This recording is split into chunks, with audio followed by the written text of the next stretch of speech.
At the sixth station, Veronica wipes Jesus' face. We adore you, O Christ, and we praise you, because by your holy cross you have redeemed the world. And we hear from Veronica. I had known Jesus only from a distance. I listened to his preaching and to his dreams of a kingdom where the wolf would lie down with the lamb. I heard his burning words of hope on the mountainside. I saw him heal others, and I knew his special kindness toward women. I remember him saying once that when you give a cup of water to the least of your brothers or sisters, you give it to him. When I heard he was condemned to die, I hastened to be near to the side of the road leading to Golgotha. I heard him groaning under the weight of a heavy cross. On his face were blood and grimy sweat. I pulled off my veil and ran to wipe his face. As a soldier raised his whip, I winced, but instead of lashing out, he shook his head in disgust and lowered his arm. The master's bloodshot, piercing eyes encountered mine and seemed to say, "Thank you, Veronica." As I removed my veil from Jesus' face, I was surprised. His gift for my small deed of kindness was a rough imprint of his face. I was able to help Jesus in my own way. What about you? Were you there when Jesus passed your way? My Lord and God, may I never stand in silence. At the seventh station, Jesus falls a second time. We adore you, O Christ, and we praise you, because by your holy cross you have redeemed the world. And we hear from Caiaphas. I stood there along the road and saw Jesus fall a second time. He shivered with pain and exhaustion as he collapsed to the ground. It seemed like the drama would soon be over. I was only performing my duties as high priest when they brought Jesus to me and said, "Caiaphas, this is a dangerous man." Not only had he blasphemed by claiming to be God, but he had also misled and corrupted the people. Besides breaking the Sabbath, Jesus had predicted the destruction of the temple and had driven out money changers on his own authority. After all, who was this Jesus but an ordinary laborer, an unlettered carpenter's son who had the arrogance to challenge our lawyers and rabbis? But most important of all, I had to protect the nation. This so-called Messiah, who had a gift for deceiving the people, could destroy the peace and bring the Roman hordes crashing down upon us. Better that one man die than that the nation be destroyed. I saw Jesus fall that day, and I wasn't sure if he would ever get up again. Did you also see him fall?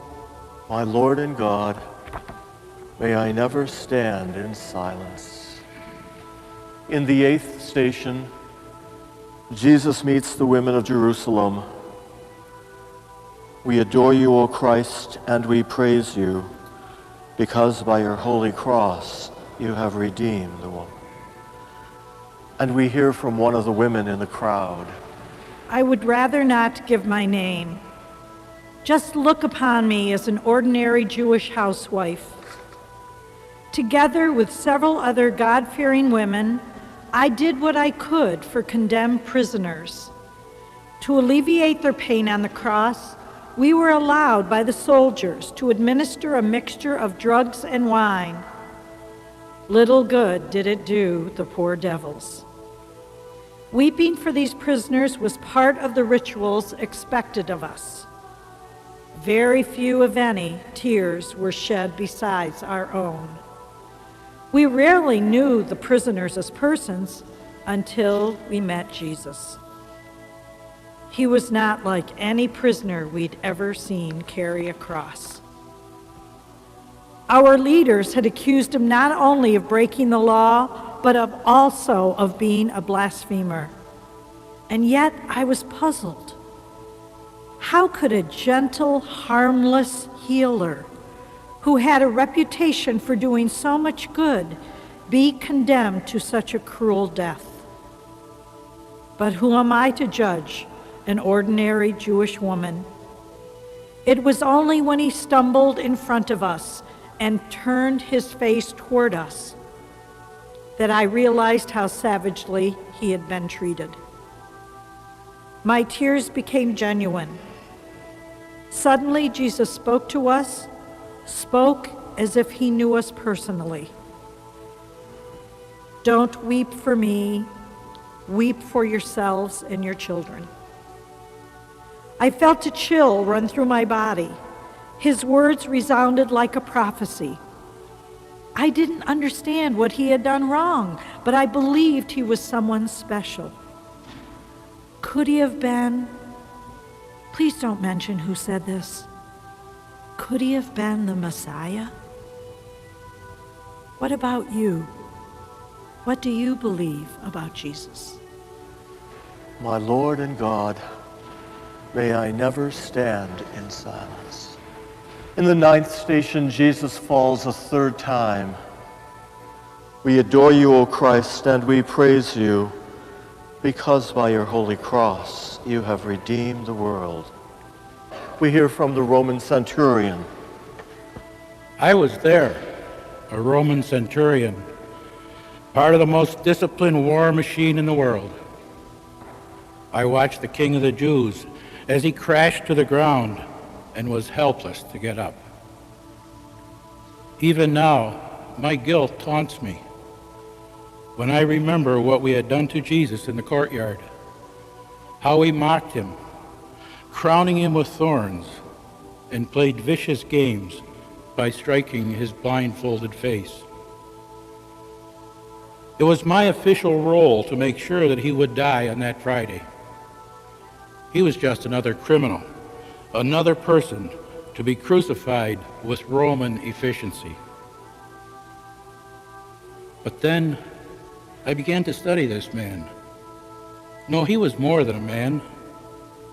It was far more than the darkness or lightning that influenced me. It was his manner. I had seen hundreds of men face death on the cross. They cursed and screamed. But Jesus was different. He had a strange peace about him that went beyond my understanding. He forgave the people who taunted him under the cross. In the end, he died like a god, with dignity. Finally, under the cross, I was driven to my knees, driven to recognize him for what they said he was, the Son of God. I asked him to forgive me for my cruelty and hardness. I was there when he fell the 3rd time. Were you there? Did you recognize him? My Lord and God, may I never stand in silence.